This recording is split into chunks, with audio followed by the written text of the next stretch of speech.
lur nek ngisor lah ki awake dhewe ra mungkin lur kon dhuwur jembatan terus anjlok. Dadi kota Kediri ku yen enek lahan kosong itu wis pokoke ndang segera dihijaukan. Pemahamanku ngono kuwi saka pengamatan sehari-hari.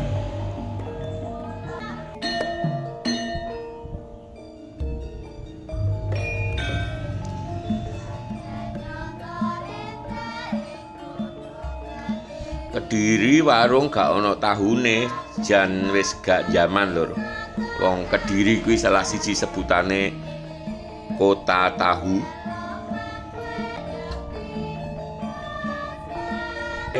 Bose ora mangan tahu, pakane kucing.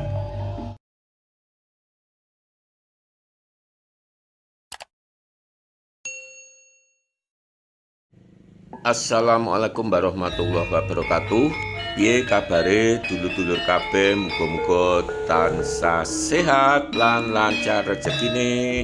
Iki aku neng kulone jembatan semampir kota Kediri dulur-dulur. Dino iki spesial dulur-dulur takjak blusukan. Soale aku arepe jajal ngopi neng warung kanggone ki nyelempit banget lur. Kaya apa kondisi warunge, terus piye kopi lan jajane bakal dibuktekake dina iki dulur-dulur. Sawetara ki aku sik nek ndhuwure jembatan semampir kota Kediri kang hubungake rong desa lur. Sisih kulon mau Desa Majarata atau Kelurahan Majarata, Kecamatan Majarata. Sisih etan jembatan niku Kelurahan Semampir, Kecamatan Kota Kediri. Ki lur, tak sepil diluk warunge.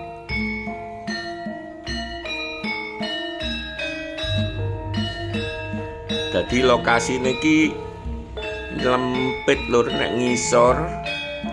Lah ki awake dhewe ra mungkin lur kon dhuwur jembatan terus anjlok ngono, dhuwure nek 2 meter. Dadi awake dhewe iso liwat dalan mubeng lur. Ki kaya apa dalane? Warunge kaya ngono ki mang jan bikin penasaran pokoke. Soale ya nenek warung aneh-aneh ngono kuwi jiwa apa ya? Jiwa kewarunganku berontak lur.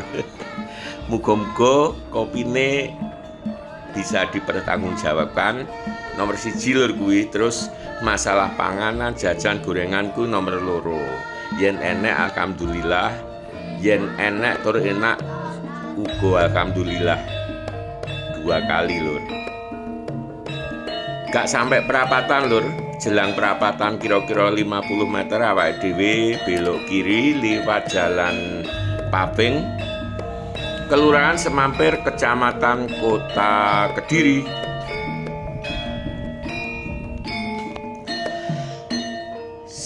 Sambil mlaku nuju panggonan lumayan adoh lur, mubeng soale. Iku mau sejatine taman hijau lur. Dadi sisih wetan jembatan, kiri lan kanan, selatan utawa utara, selatan utara iku oleh pemerintah Kota Kediri diubah jadi taman hijau. Salah siji program unggulan Kota Kediri lan program kang selalu tak acungi jempol. Karena memang kondisi zaman koyok ngene iki, kendaraan wis begitu luar biasa jumlahnya, pabrik-pabrik, suhu udara panas, dan tidak lepas dari polusi. Pepohonan hijau salah satu solusi lur. Ki lur ki ade ngiri wis teko. Ora adoh jarake yen anjlok gelem yen mubeng iki ya kira-kira hampir 1 kilo lur. Ki lur pepohonan reboisasi sekitar 10 tahun yang lalu.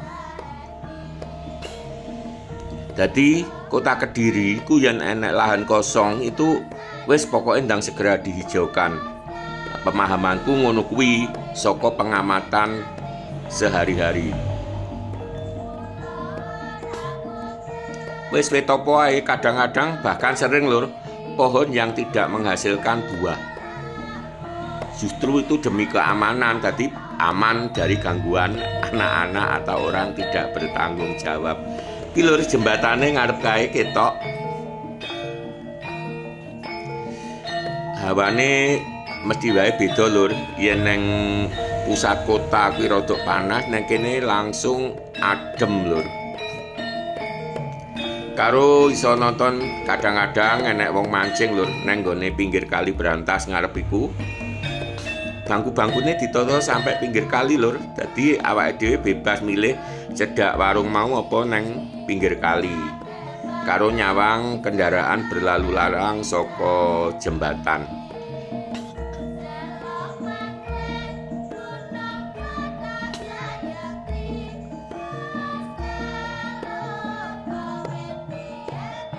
Oke, saiki dicedhaki lur warunge lur. Ternyata jajannya enek lumayan lur, beberapa macam kimang tape goreng, tahu goreng favoritku, karo poke sijine iki. Tempe goreng.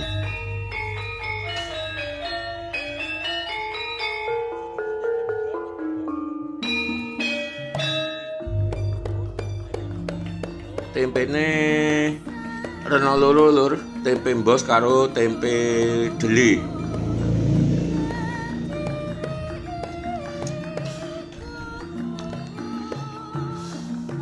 Iya lumayan lur, tape goreng aku rada seneng cuma kadang luwegi ngono ki lho apa ditambah gula ya. Ning seneng aku. Cuma ya ora akeh-akeh. Yen tahu loro ngono sik ra masalah mergo gak legi.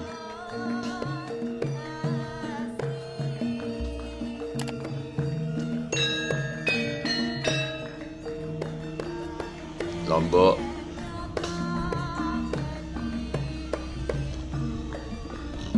Iki lur, kopine tanpa gula.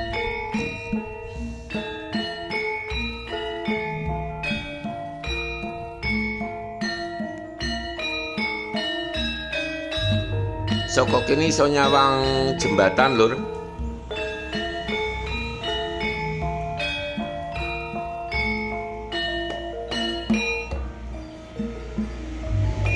Lagi lur kondisine sekitare wit-witan ijo, lah terus kaya omah-omah ki punden lur.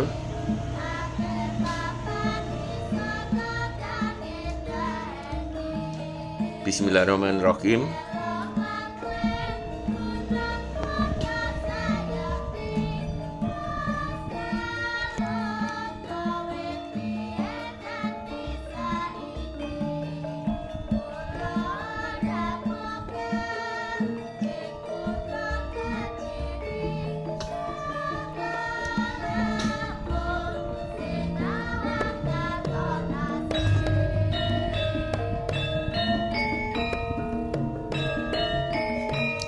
Taman Hijau, Kelurahan Semampir, Kecamatan Kota Kediri, Jawa Timur.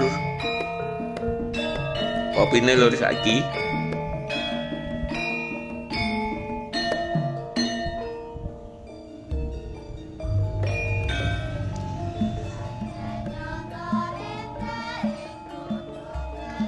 Kediri warung gak ono tahune, jan wis gak jaman lur. Wong Kediri kuwi salah siji sebutane kota tahu.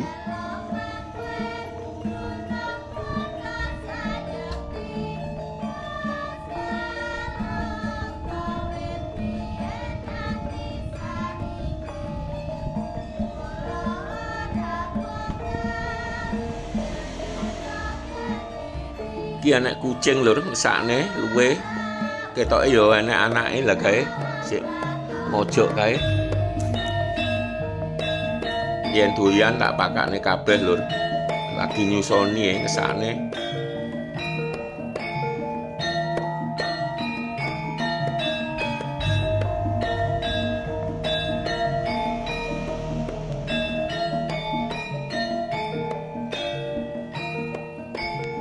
Lagi anake teko lur.